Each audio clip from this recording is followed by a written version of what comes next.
צריך לעשות לכם סוף. סבבה? לכם ולשאלות שלכם. שאלות ותשובות. אתם שואלים אותי המון שאלות, ואני משתדל לענות לכם. שאלה ראשונה, עשיתי פה מקבץ של שאלות. שאלה ראשונה. האופניים שלי עושות רעש, זה נורמלי? רוב הסיכויים שלא. אופניים לא אמורים לעשות רעש. לא משנה אם זה חשמלי, רגיל, זה לא אמור לעשות רעש. תשלחו לי סרטון בוואטסאפ, בטיקטוק, לא משנה איפה. אני אנסה להבחן את זה דרך הסרטון, ואם לא, תגיעו לפה. שאלה שנייה, אתה יכול להתאים לי מושב נוח יותר. חבר'ה, למי שיש תחת גדול, אז יש לי פה מושבים לתחת גדול, למי שיש תחת קטן, יש לי מושבים לתחת קטן, ועוד איזה משהו קטן. לפעמים יש עניין של זווית, בסדר? טיפה למעלה, טיפה למטה, לפעמים זה נוגע בוובוס. לא נעים. איזה קסדה כדאי לקנות? קסדה, יש לכם כל מיני סוגים, אם זה אופניים רגילים, אם זה אופניים חשמליים, אם זה אופניים חשמליים או קורקינט חשמלי, עדיף קסדה סגורה כמו של אופנוע, או קסדה לפחות 3/4 של אופנוע. למה? כי זה שומר לכם באמת על הראש, זה מאוד מאוד חשוב, הראש שלכם עולה קצת יותר מ-350 שקלים.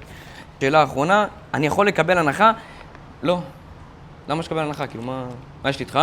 רוצים לדעת עוד? תגיעו לפה. פני נוח, הרצל 24, אוהב אתכם בערימות.